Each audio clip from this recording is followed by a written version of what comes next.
खुलुमबाय बेयो बड'लेण्ड इंखं टेलिभिजन दिनैनि रादाबखौ फरायदों आं रिंकु बसुमतारिया दिनैनि गाहाय रादाबफोराव दं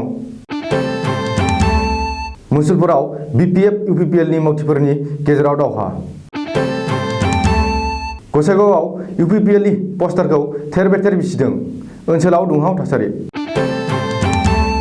गिबि मन्थ्रिया गाबोन अरुणोदय बिथांखिखौ अफिसियेलि बेखेवगोन आरो बिथांखिनि 830 रांखौ हरगोन नब कुमार सरेनियानि दाबि हेमन्त आरो हाग्रामाया सानैबो बीडीसीनि रां जाख्ल'दों 1 जानुवारिनिफ्राय गुदि फरायसालियाबो खुलिसिगोन बर' बिजोंजों मेट्रिक आनजादाव सेथि थाखोआव उथ्रिसारनाय फरायसुला फरायसुलिफोरखौ गवालपारा जिल्ला बर' बारदल आफादा बरायदों दानिया आबुं रादाब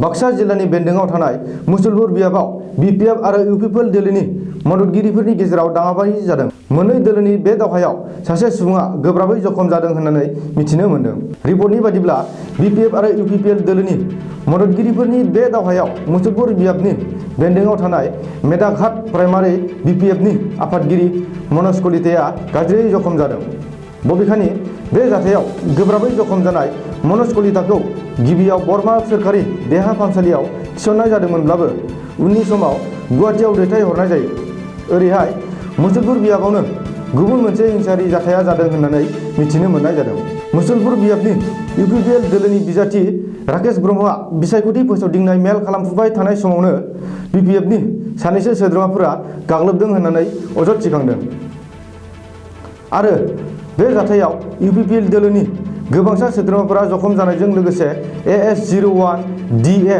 3014 नम्बरनि गंसे गारिया गाज्रियै खहा जायो सुलुङाव मिथिनो मोननाय बादिब्ला पीटीसी बिसायख'थिखौ बिथा खालामनानै मुसलपुर बियाबाव जानाय बे हिंसायारि जाथायनि हेंथायै बीपीएफ आरो यूपीपीएल मोन्नैबो दोलोआ पुलिस थानायाव एजाहार थिसनबाय मख'नो गोनांदि बीटीसी बिसायख'थिखौ लानानै दासान्दि फिसा फिसौ हिंसायारि जाथायफोरा जाफ्लेगासिनो थानायखौ नुनो मोननाय जादों गसाइगाव नोगोरनि सिङाव थानाय तिनिआलि खाथिनि धर्मशाला मन्दिर केरासिन दिपु खाथियाव यूपीपीएल राजखान्थि दोलोआ फोसावनाय बेनो नामा हाग्रामानि मडेल बीटीसीआ गैया जेबो थांना थानायनि राहा गायसनजायासै जेबो कारखाना खालि बारायदों बेकार जेंना बेफोरबायदि लिरनानै फोसावनाय गिदिर पस्टारखौ थांनाय 29 नभेम्बर मोनायाव सोरबा दुथांफोरा थेर बेथेर बिसिनानै गालाङो बे जाथायखौ लानानै गसाइगावआव दासान्दि दुंहाव थासारि सोमजिदों बे जाथायनि दायनिगिरिखौ यूपीपीएलनि मददगिरिफोरा बुंथिनाय बायदिब्ला बीपीएफ राजखान्थि हान्जानि मददगिरिफोरखौनो मावदों होननानै बुङो मानोना एखे जायगायावनो नांजाबहां सेरावनो बीपीएफनि सोलायनायनि फारसे बीटीसीनि हाग्रामा सावगारि थानाय पस्टारा जेरै गायनानै दोन्दोंमोन एरैनो दं नाथाय यूपीपीएलनि पस्टारा थेर बेथेर जानायनि हालोदखौ नायनानै बे जाथायखौ रावबो खालामाखै बीपीएफनि राजखान्थि हान्जानि सुबुंफोरानो खालामदों होननानै यूपीपीएल राजखान्थि दोलोनि मावथिफोरा फोरमायदों बे जाथायनि थार दायनिगिरिखौ हमनांगौ होननानै यूपीपीएलनि राजखान्थि दोलोनि मावथिफोरा थाबैनो हमनानै ओनसोलनि गाज्रि थासारिखौ मोजां लाखिनांगौ होननानै महकुमा खुंगिरिनिसिम खावलायो आरो फारफ्रोमबो बिथिंखौ नोजोर होनांगौ होननानैबो दाबि दैखांदों ओरैहाय यूपीपीएल राजखान्थि दोलोनि मावथिफोरा जोंनि पस्टारा बिसि जानांगौ आरो बीपीएफनिया थानांगौ बेयो माबोरै जानो हायो थायोबा गासैबो राजखान्थि हान्जानि पस्टारफोरा सिथाब जानांगौ आरो थानो मोननांगौ होननानैबो दाबि दैखांदों आरो थानो मोननांगौ होननानै दाबि दैखांदों यूपीपीएलनि मददगिरिफोरा गसाइगावनिफ्राय खोरोमदाव लाइफांहारिनि रिपर्ट बड'लेण्ड इंखं आसाम सोरखारनि बेसेन गोसा आरो बयजोंबो लुबैजानाय अरुणोदय बिथांखिखौ गाबोन एबा मंगलबारखालि जागायगोन बिटिआरनि दरब्रै जिल्ला फारियै क'क्राझार चिरां बाक्सा आरो उदालगुरि जिल्लाखौ नागारनानै रायजोनि गासैबो मोन 29 जिल्लायाव अरुणोदय बिथांखिखौ जागायगोन आसामनि गिबि मन्थ्रि सर्बानन्द सन'वालआ गाबोन आमिनगाव पेरेड ग्राउन्डनिफ्राय अरुणोदय बिथांखिखौ अफिसियेलि बेखेवगोन आरो बे बिथांखिनि साफ्रोमबो मोनगिरिफोरनो गाबोननो 830 रां एबा अनसुंथाइखौ सोरखारा बेंक एकाउन्टआव सोना हरगोन आसामनि राङारि मन्थ्रि डक्टर हिमन्त बिश्व शर्माया दिनै जनता भवनाव खौरांगिरि मेल खुंनानै बे बाथ्राखौ फोसावदों खौरांगिरिफोरनि सिगाङाव हिमन्त बिश्व शर्माया फोरमायनाय बायदिब्ला अरुणोदय बिथांखिनि जाय रांखौ गाबोन बेंक एकाउन्टआव सोरखारा सोगोन बेयो नभेम्बर दाननि रां नाथाय डिसेम्बर दाननि रांखौ 26 डिसेम्बर खालिसो मोनगोन। बेनि उनाव मोनफ्रोमबो दाननि जोबनाय समाव अरुणोदय बिथांखिनि रांखौ अनसुंथाइ मोनग्राफोरा बेंक एकाउन्टआव मोनबाय थागोन। बबेखानि अरुणोदय बिथांखिनि मोनग्राफोरा जुदि बेंक एकाउन्टआव गावनि मोननो गोनां रांखौ मोनाब्ला अरुणोदय बिथांखिनि कल सेन्टाराव फन खालामनानै मदद लाहरनो हागोन। मख'नो गोनांदि अरुणोदय बिथांखिनि खाबुफोरखौ खालि गोरिब नखरफोराल' मोनगोन।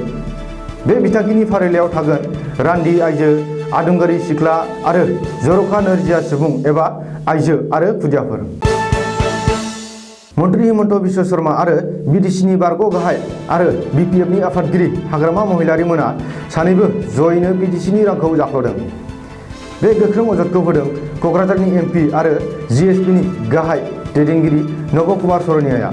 मैया उदालगुरि जिल्लानि बेन्दोंआव थानाय 35 नं मोदैबारि बियाबाव दोलोनि मोनसे फोसावदिंनाय मेलाव एमपि नब कुमार सरनियाया बाहागो लानानै डक्टर हिमन्त बिश्व शर्मा आरो हाग्रामा महिलारिनि दावहानि बागै सावरायो। बबेखानि हिमन्त आरो हाग्रामानि सोंखारिलायनाय आरो दाय जाबसिनलायनायफोरा रायजो राजानि सायाव दिन्थिनायल'। हिमन्त आरो हाग्रामाया थोरसि गंसेयावनो ओंखाम जायो। हाग्रामा आरो हिमन्त मोना सानैजों लोगो नांना बिटिसिनि रांफोरखौ जाख्ल'दों होननानै दाय जाबसिनदों नब कुमार सरनियाया। बेजों लोगोसेनो एबिएमसुनि आगु आफादगिरि लाफिकुल इस्लामखौ बुथारग्रा दायनिगिरिखौ सोरखारानो दोनखुमादों होननानैबो अजद होदों। मख'नो गोनांदि फैबाय थानाय बिटिसि बिसायख'थियाव जिएसपि दोलोआनो देरहानानै सोरखार दागोन होननानैबो दाबि खालामदों नब कुमार सरनियाया। गिख्रंथाव कर'ना भाइरासनि गाग्लोबनाय आरो बेनि अलखदनि थाखाय बन्द जानानै थानाय रायजोनि गासैबो फरायसालिफोरखौ 1 जानुवारिनिफ्राय खुलिफिनसिगोन। कर'ना भाइरासनि नेमखान्थि आरो प्रट'कलखौ मानिनानै फैगौ 1 जानुवारिनिफ्राय गुदि फरायसालिनि थाखो खथाखौ खुलिफिननो आसाम सोरखारा थांखि लादों। नार्सारिनिफ्राय जागायनानै थाखो 6 सिम फरायसालियाव फरा फोरोंनाया 1 जानुवारिनिफ्राय जासिगोन। 15 डिसेम्बरनिफ्राय थिखानाय फरायसालिफोराल' खुलिगोन। अब्लाबो गासैबो फरायसालि खुलिफिननायनि थाखाय आसाम सोरखारा समखौ नायनानै गोदान एसअपि फोसावगोन। आसामनि सोलोंथाइ मन्त्रि डक्टर हिमन्त बिश्व शर्माया दिनै जनता भवनाव मोनसे खौरांगिरि मेल खुंनानै बे बाथ्राखौ फोसावदों। बबेखानि फैगौ 15 डिसेम्बरनिफ्राय रायजोनि गासैबो कलेज हस्टेलफोराबो खुलिफिनसिगोन होननानै बुंदों सोलोंथाइ मन्त्रिया। मख'नो गोनांदि बे समाव अनलाइन क्लासफोरा जागासिनो दंखायो। गुबुन रायजोफोरनि रुजुनायाव आसामाव कर'ना भाइरासनि गाग्लोबनाया बाङाइ जालांनायखौ नोजोर होनानै गुदि फरायसालिफोरखौबो खुलिसिगोन होननानै सोलोंथाइ मन्त्रिया फोरमायदों। बे खौरांगिरि मेलाव मन्त्रि डक्टर हिमन्त बिश्व शर्माया बुंबावनाय बायदिब्ला आसामाव दासिम 2,12,617 सा सुबुङा कर'ना भाइरासजों गाग्लोबजाबाय। बेनिनो 2,08,283 सा सुबुंफोरा कर'नानिफ्राय उदां जाबाय। बबेखानि बे समाव देहा फाहामसालिनि अनगायै गुबुन जायगायाव कर'ना बेरामिफोरनो फाहामथाय होआ। बेनिखायनो फरायसालिफोरखौ खुलिफिननो हानायनि खाबु जाबाय होननानै हिमन्तआ फोरमायदों। बर' हारिनि राव, थुनलाइ, हारिमु, समाजखान्थि आरो धोरोम बिथिंखौ लानानै गवालपारा जिल्लायाव गोख्रोङै खामानि मावनाय गवालपारा जिल्ला बर' बारदल आफादआ मैया 29 नभेम्बर 2020 इं अक्ट' रबिबारखालि गवालपारा जिल्लानिफ्राय 2020 मायथाइयाव बर' बिजोंजों फरायनानै मेट्रिक आनजादाव सेथि थाखोआव उथ्रिसारनाय गवालपारा जिल्ला बर' बारदलनि बेन्दोंआव थानाय सा 11 फरायसुला फरायसुलिफोरखौ आमजंगा क्रिस्टि मन्दिर नब्लाङाव मान बिलाइ आरो गांफा गांफा आर'नाइजों बरायो। गवालपारा जिल्ला बर' बारदल आफादनि आफादगिरि अनन्त बर' सामलायनाय बे बरायनाय मेलाव गवालपारा जिल्ला बर' बारदल आफादनि बोसोनगिरि जतिन खाख्लारिया फरायसा फरायसुलिफोरखौ थांखिनानै बिबुंथि लाखियो।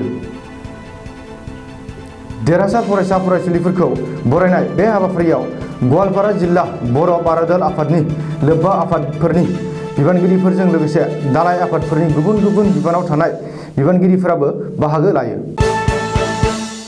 दिनैनि रादाबा एसेनोसै। गोजोन्थों।